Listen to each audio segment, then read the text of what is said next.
오늘 우리가 함께 살펴볼 이 다니엘서의 배경을 먼저 말씀을 드리면 1장 1절에 아주 짤막하게 유다 왕 여호야김이 다스린 지 3년이 되는 해라고 밝히고 있습니다.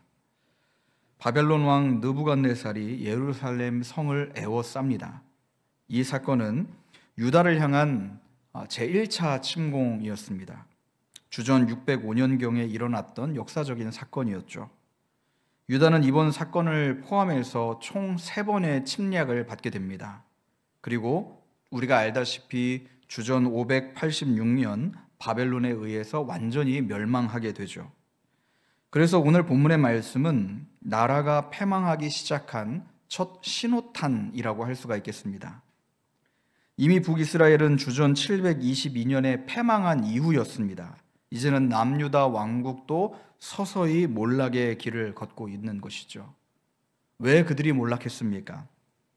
하나님의 언약 백성으로 제대로 살지 못했기 때문입니다. 주변 이방 민족의 관습과 우상 숭배를 멀리하며 살아야 했을, 거룩함을 지켜야 했을 그들인데도 불구하고 오히려 이방 민족보다 더 타락하여서 하나님 앞에서 온갖 악행들을 서슴지 않았습니다. 그래서 하나님께서는 그들에 대하여 오래 참으시다가 결국 특단의 조치를 취하시죠. 함께 읽진 않았습니다만 본문 2절을 보시면 주께서 유다 왕 여호야김과 하나님의 전그릇 얼마를 그의 손에 넘기심에 그가 그것을 가지고 신할 땅 자기 신들의 신전에 가져다가 그 신들의 보물창고에 두었다라고 성경은 말하고 있습니다. 방금 읽었던 말씀을 잘 보십시오. 누가 그들을 바벨론 왕에게 넘겼다라고 말씀합니까?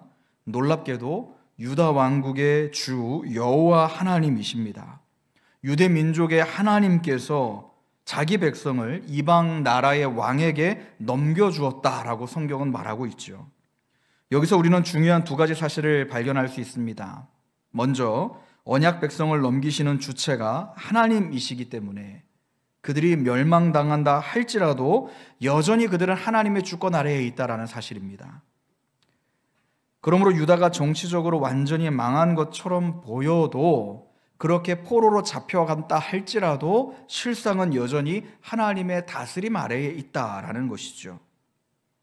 또한 하나님께서 자기 백성을 넘기시는 것이기 때문에 여기서 사용되는 바벨론 왕 느부갓네살 역시도 자기 백성을 치는 하나님의 징계의 수단이 되는 것입니다. 물론 바벨론 왕은 자신의 힘과 자신의 권세를 통하여서 내가 약한 유다를 침공한다라고 생각하겠지만 역사를 주관하시는 하나님의 입장에서 보면 하나님의 뜻을 이루어 가시는데 그가 잠시 사용된 것뿐이죠. 오히려 바벨론 왕조차도 다니엘의 꿈 해몽을 듣고는 유다의 하나님을 찬송하게 되지 않습니까? 유다가 완전히 망한 것이 아니라 잠시 징계를 받는다라는 것은 70년의 황폐함 이후에 포로 귀환이 이루어진다라는 점에서도 우리가 알 수가 있습니다. 이러한 사실로 우리는 바벨론의 1차 침공 때부터 이 일이 느부갓네살이 뛰어나기 때문에가 아니라 또 유다가 약해졌기 때문이 아니라 하나님의 주권 아래에서 이루어진 사실이라는 것을 기억해야 합니다. 세상의 모든 일이 그러하듯이 하나님의 언약 백성을 향한 잔인한 박해가 때로는 이루어진다 할지라도 그분의 주권 아래에서 허용된 일이라는 것이죠. 하나님의 백성이 그분의 아름다우심과 하나님의 영광을 드러내지 못하고 구별되지 못하고 거룩함을 지켜가지 못하고 온갖 세상의 우상과 탐욕에 찌들어 살다 보면 본문의 유다처럼 무서운 징계에 놓일 수 있다는 사실을 우리는 기억해야 합니다. 물론 하나님은 자기 백성이 그분께로 돌이키기를 바라십니다. 그래서 바벨론의 1차 침공으로 완전히 멸망하게 하시지 않고 3번에 걸쳐서 침공하도록 그들에게 수차례 돌이킬 수 있는 기회를 주셨습니다. 그러나 이스라엘은 이러한 하나님의 마음을 깨닫지 못하고 끝내 주전 586년에 패망하게 되는 것이죠. 3절 말씀을 보십시오. 이제 느부갓네살 왕은 여호야김 제3년에 예루살렘을 침공하면서 유다의 왕족과 귀족들을 포로로 잡아갑니다. 왕은 환관장에게 말하여서 이들 중에서 흠이 없고 용모가 아름답고 모든 지혜를 통찰하며 지식에 통달하며 학문이 익숙하여 왕궁에 설만한 소년들을 뽑아서 그들에게 바벨론의 학문과 언어를 가르치게 합니다. 이것은 느부갓네살 왕이 유다의 지배 계층을 바벨론의 제국민으로 교화시켜서 남은 유대인들에 대한 지배권을 강화하기 위한 조치였습니다. 포로로 끌려온 왕족과 귀족들 중에도 여러 면에서 탁월할 만한 유다 청년들이 선발되었죠. 그들은 3년에 걸쳐서 왕실 교육을 받습니다. 그리고 동료 포로민들과는 비교할 수 없을 정도로 큰 특권을 누리게 됩니다. 그들은 바벨론 제국의 최고의 학문을 배울 수 있었을 뿐만 아니라 왕이 즐겨 먹던 온갖 진미와 포도주를 먹으며 포로민들 가운데서 각종 부러움의 대상이 되었습니다. 이제 3년의 왕실 교육이 마치게 되면은 당시의 신처럼 여겨지던 바벨론 왕 느부갓네살 앞에 서게 되는 이 영예가 주어지게 될 것입니다. 이 탁월한 유다 청년들 중에는 우리가 아는 이 다니엘과 그의 세 친구 하나냐, 미사엘, 아사랴가 있었습니다. 이 네 명의 이름이 거명이 되고 있는 것으로 볼 때 다른 유다 청년들에 비해서 이 네 명의 월등히 모든 자질이 뛰어났던 것 같습니다. 환관장은 그들의 이름을 바벨론식으로 지어줍니다. 왕족, 포로민들 중에서도 가장 탁월한 이 네 명을 아예 바벨론화 시켜버릴 작정이었던 것이죠. 우리나라 일제강점기 시절에도 이런 시도들이 있었죠. 일본은 한국 사람의 이름을 일본식으로 강제로 바꾸게 하였던 사건, 바로 창씨개명이었습니다. 당시 일본은 우리에게 사람 이름은 물론이고 평소에 하던 말까지도 일본어로 쓸 것을 강요하였습니다. 한국 사람을 아주 뼛속까지 일본인으로 개조시키기 위한 여러 정책들을 펼쳤죠. 마찬가지로 본문의 바벨론이 유다 왕족과 귀족들을 바벨론 제국민으로 개조시키기 위해서 그들의 이름과 그들의 언어까지 바꾸며 서서히 유다 백성의 정체성을 말살하려고 하는 정책을 펼칩니다. 이름을 바꿔버리는 것도 그 시도 중에 하나였죠. 우리가 알다시피 다니엘의 이름은 어떻게 바뀝니까? 벨드사살이라는 이름으로 바뀝니다. 이 이름의 의미는 오 벨신의 아내여 왕을 보호하소서라는 의미입니다. 하나냐는 사드락이라고 불리게 되는데 나는 달의 신 아쿠의 명령을 두려워하는 사람이다 라는 의미를 가지고 있습니다.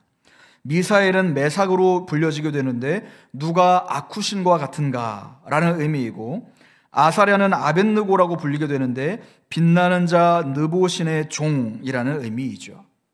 이러한 의미들은 바벨론의 신론들을 담아내고 있습니다.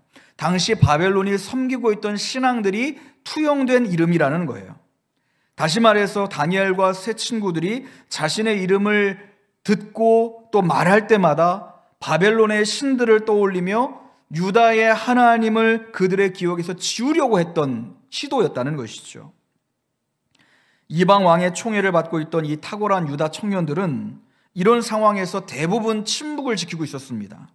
그러나 그들 중에서도 다니엘과 세 친구는 자신들을 바벨론화 시키려고 하는 그 정책에 나름대로의 방법으로 저항하기 시작해요. 이들이 사용했던 저항 방식은 무엇입니까? 무력으로 폭동을 일으키는 방식이었습니까? 그렇지 않습니다. 오히려 최대한 마찰 없이 신앙을 지키려고 하는 결단을 세우고 나머지 모든 일들을 하나님의 섭리에 맡기는 방식이었습니다. 오늘 본문의 말씀은 이러한 다니엘의 신앙적인 저항 방식을 소개하고 있습니다. 그들의 신앙적인 저항은 그들의 본래의 유대식 이름이 이 다니엘서에서 계속해서 유지되고 있다는 점에서 은연중에 드러나고 있죠. 환관장이 그들의 이름을 바벨론식으로 고쳐주었음에도 불구하고 다니엘은 이 성경을 기록하면서 자신의 본래의 이름을 끝까지 유지하고 있습니다. 또한 세 친구 역시도 바벨론 왕이나 그 나라 사람들이 부를 때를 제외하고는 원래 이름을 그대로 사용하고 있습니다. 왜 이들은 바벨론에서 고쳐준 이름을 사용하지 않고 자신들의 고유한 이름을 끝까지 포기하지 않고 있을까요? 그것은 그 이름의 의미 때문인데요. 다니엘의 이름의 의미는 하나님은 나의 심판자입니다.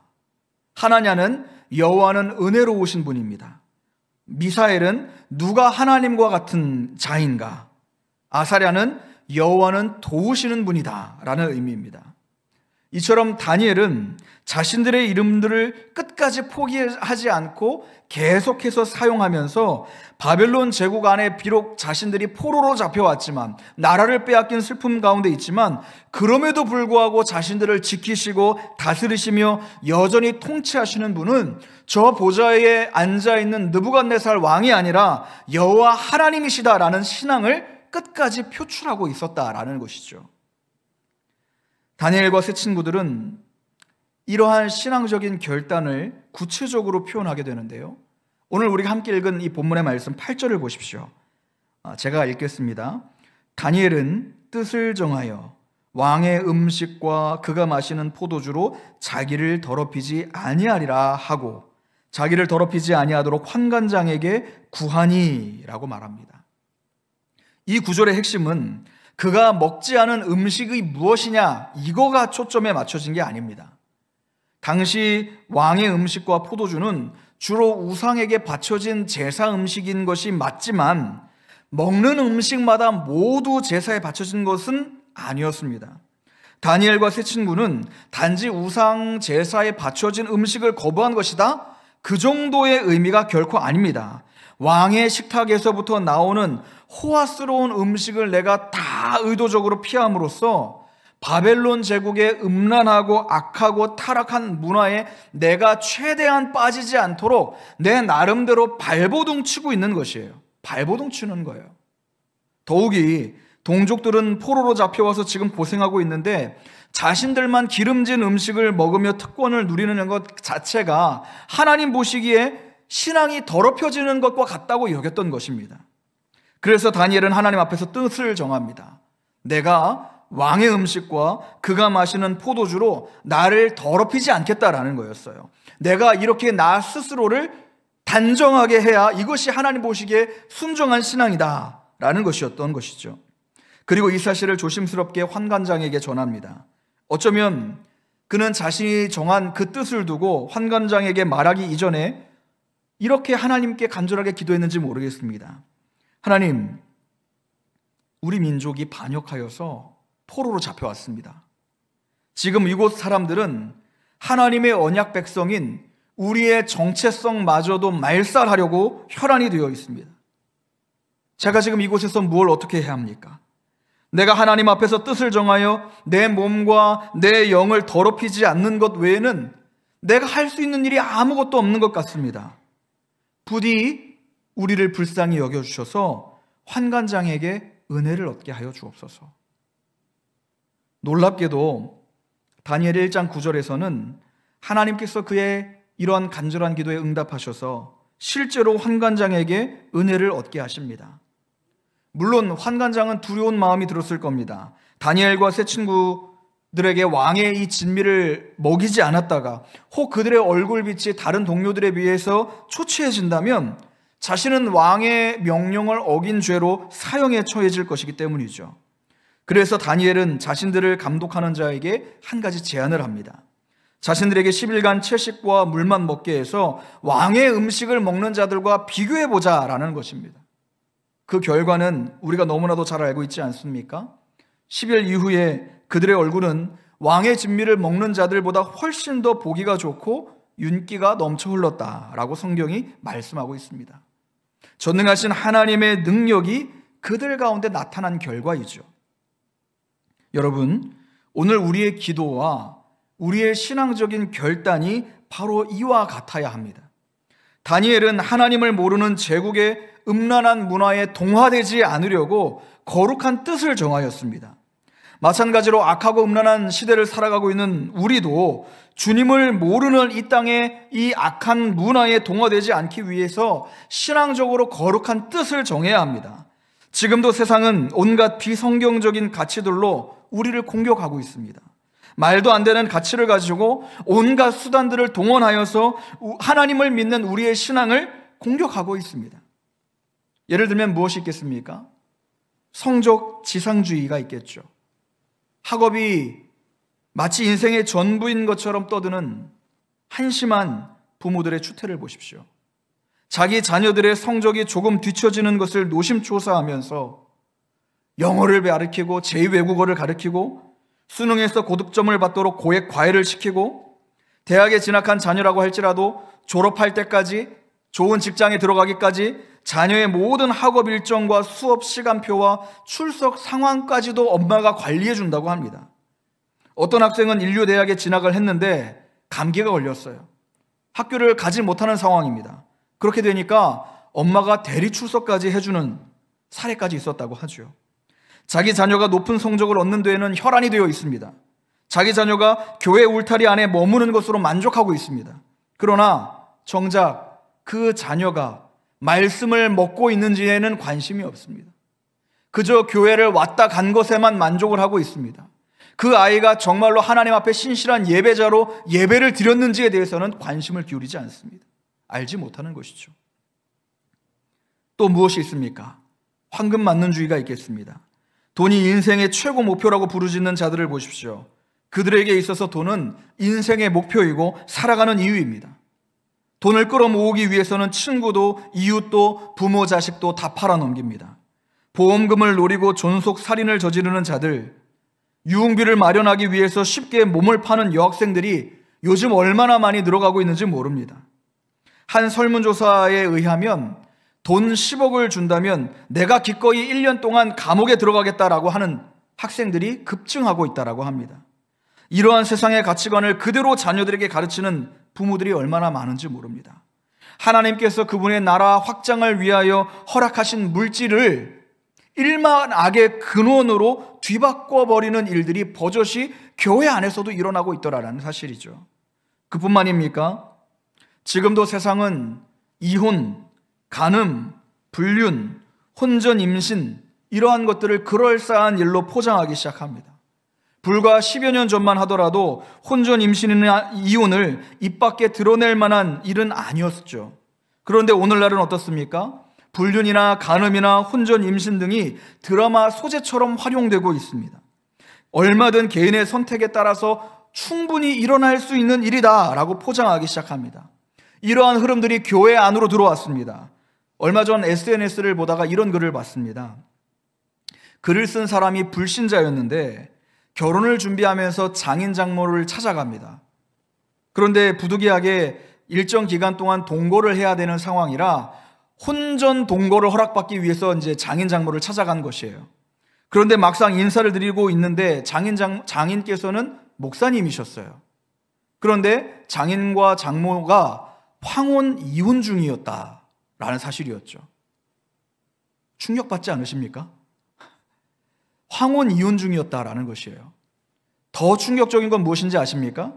목사님인 장인이 혼전 동거를 찬성했다라는 사실이에요.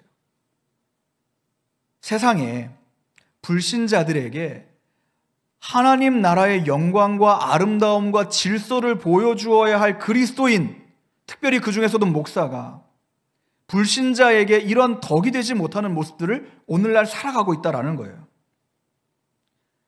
요즘 젊은 학생들이 타로라는 점집에 찾아가는 일들이 얼마나 많은지 아십니까? 자기들끼리는 재미삼아 간다라고 말하지만 길거리마다 이런 점집들이 점점 늘어가고 있다는 것은 그만큼 이 타로라는 것을 찾는 사람들이 많다라는 거예요. 요즘 이 중고등 학생들부터 시작해서 대학생들까지 이것을 재미삼아 찾아서 점을 보는 일들이 많아지고 있다는 겁니다. 세상은요, 이런 우상숭배와 점을 보는 것을 재미라는 프레임을 씌우고 있어요. 재미로 볼 수 있어. 재미로 얼마든지 이건 해도 돼. 하지만 하나님께서 그토록 미워하시는 죄악이라는 것을 알지 못합니다. 세상은 이것을 포장하고 있는 거예요. 여러분, 이런 시대적인 분위기 속에서 우리는 어떻게 살아야 합니까? 그리스도를 믿는 성도로서 우리는 어떤 인생을 살아가야 합니까? 본문의 다니엘과 세 친구처럼 하나님 앞에서 뜻을 정하는 거룩한 신앙을 살아야 되지 않겠습니까? 그런데 여러분, 이것은 결코 입만 번지르르한, 결코 막연한 결단이 아닙니다. 내가 하나님 앞에서 뜻을 정하는 신앙을 위해서는 때로는 자기 희생이 요구될 수도 있습니다. 헌신이 요구될 수도 있습니다. 구체적이고도 손해를 감수해야만 하는 뼈아픈 결단이 일어나야 합니다. 왕의 그 맛있는 진미와 포도주를 포기한 다니엘처럼 어쩌면 지금 나에게 있어서 가장 달콤한 것, 나에게 있어서 가장 재미난 것, 내 눈에 보기에 가장 좋은 것을 포기해야 하는지도 모르겠습니다. 그렇다 할지라도 그것이 하나님을 믿는 나의 신앙에 해를 끼친다면 우리가 이것을 기꺼이 내려놓을 수 있어야 하는 것 아니겠습니까? 앞에선 저는 여러분에게 그것들이 어떤 것인지 구체적으로 알지 못합니다. 그러나 하나님 앞에서 여러분 자신은 내 신앙을 방해하는 요소가 무엇인지 분명히 아실 거예요. 나의 신앙을 끊임없이 넘어뜨리게 만드는, 나라와 하나님과의 친밀한 관계를 무너뜨리게 만드는 왕의 진미가 무엇인지를 여러분들 스스로는 알고 계시지 않습니까? 우리는 예수님을 믿고 천국에 들어가는 것만이 목표가 되어서는 안 됩니다. 이미 천국 백성된 자로서 우리는 이 땅에서 어떠한 삶을 살아가는지를 두고 진지하게 고민해야 합니다. 이 세상은 성도들을 고지곳대로 예수 믿게 내버려 두질 않습니다. 매 순간마다 여러분들을 세상의 법과 세상의 가치관에 굴복시키려고 아주 혈안이 되어 있어요. 하나님의 말씀대로 내가 이 땅을 살아가고 싶은데 매번 실패하고 넘어져서 괴로워하였던 때가 언제입니까? 여러분 기억이나 나시나요? 매주 선포되는 말씀을 붙들고 내가 한 주를 살아가고 싶은데 세상 친구들이나 나를 둘러싼 환경들이 나의 신앙을 넘어뜨리려고 하는 것을 보면서 마음 아파했던 적이 언제였습니까? 죄의 지배를 받는 이 세상을 살면서도 이것들을 거부하며 내가 여전히 하나님의 통치를 받으며 살기 원하는 우리의 가난한 심령, 하나님께서 원하시는 것이 바로 그것 아닙니까? 여러분 떠올려 보십시오. 내가 말씀대로 살기를 바라면서도 그것이 뜻대로 되지 않아서 아무도 모르게 하나님 앞에 가슴을 치며 눈물 흘릴 때가 언제였습니까? 하나님께서 은혜 가운데 나의 죄악을 깨닫게 하셔서 내가 이 죄악을 가슴 치며 통탄해하며 하나님 앞에 눈물로 회개하던 그때가 바로 언제였습니까? 하나님, 주님을 알지 못하는 이 세상에서 내가 어떻게 살아가는 것이 성도답게 살아가는 것입니까? 내가 성경대로 살려고 하는데도 사탄은 끊임없이 세상의 법으로 나를 짓누릅니다. 주의를 제대로 지키고 싶은데 직장이나 환경이 허락하지 않습니다. 말씀대로 살려고 하는데 세상의 문턱이 너무나도 높습니다. 주님, 이런 상황에서 저는 어떻게 살아가야 합니까?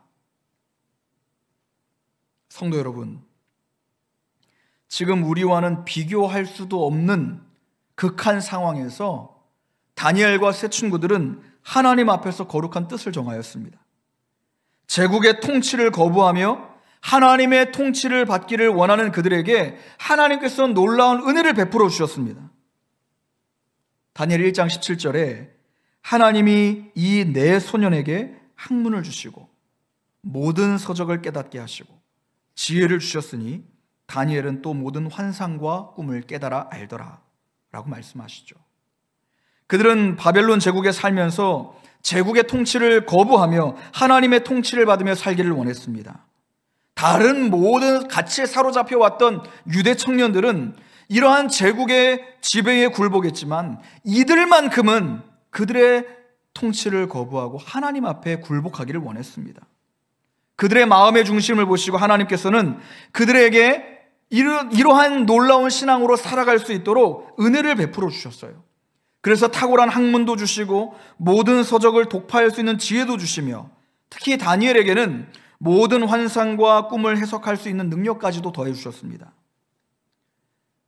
죄 많은 우리는요, 이 구절을 보면서 어떻습니까?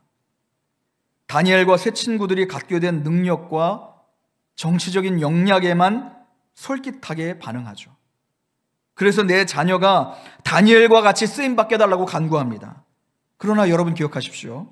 8절에서 다니엘이 하나님 앞에서 뜻을 정하여 신앙의 순결을 지키려고 한 것이 우선입니다.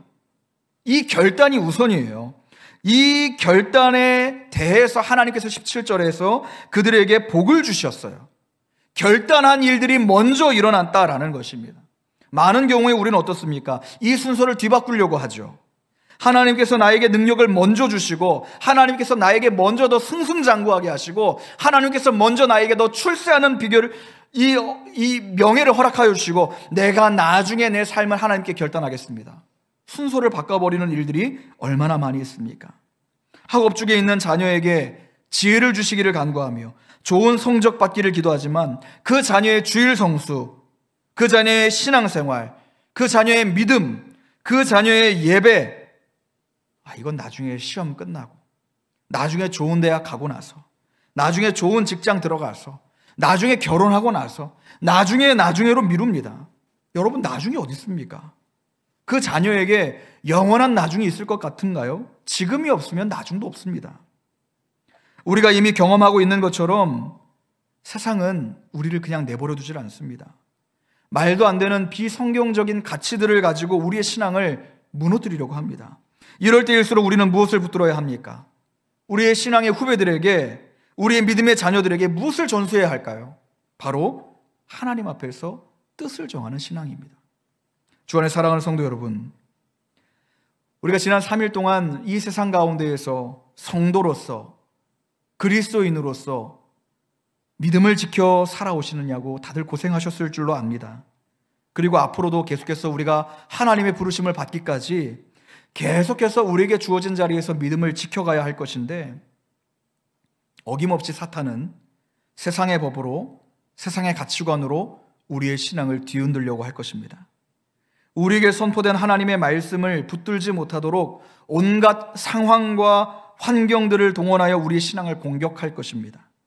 하나님의 통치와 하나님의 다스리심에 불만을 갖게 만들고 온전히 순종하지 못하도록 우리를 미혹하려 할 것입니다. 이런 상황에서 우리는 세상을 바라볼 것이 아니라 세상보다 크신 하나님을 바라보아야 합니다. 우리의 시선을 하나님께 고정해야 합니다. 하나님 앞에서 우리의 뜻을 정하여 거룩하게 이 신앙생활을 할 수 있도록 결단하는 일들이 필요합니다. 부모의 세대에서, 신앙의 선배의 세대에서 하나님 앞에서 뜻을 정하면서 거룩한 구별된 삶으로 내 삶을 하나님 앞에 올려드리기로 결단하는 일들이 끊임없이 일어나야 합니다. 신앙의 선배들이 이 일에 실패한다면 후배들이 무엇을 보고 배우겠습니까? 부모들이 이 일에 실패한다면 우리의 자녀들이 무엇을 보고 배우겠습니까? 바로 없기는 여러분, 하나님 앞에서 뜻을 정하는 거룩한 결단들이 지금 이 자리에 여러분들의 신앙 가운데 일어날 수 있기를 간절히 소망합니다. 끊임없이 계속해서 우리의 삶 속에서 거룩한 구별된 이러한 삶으로 하나님 앞에 나아가시는 일들이 여러분의 삶 속에서 충만히 일어날 수 있기를 축원합니다. 그리하여서 여러분들을 통하여서 뜻을 정하여 거룩히 구별된 이러한 삶들이 계속해서 일어나고, 여러분의 신앙을 보면서 우리의 후배들이, 우리의 자녀들이 부모의 신앙을 바라보며 자신의 삶을 하나님 앞에 거룩하게 구별하여 올리는 이러한 일들이 계속해서 일어나는 이 자리에 모든 여러분들의 삶이 되시기를, 우리 가자 동방교회가 되기를 주님의 이름으로 축원합니다.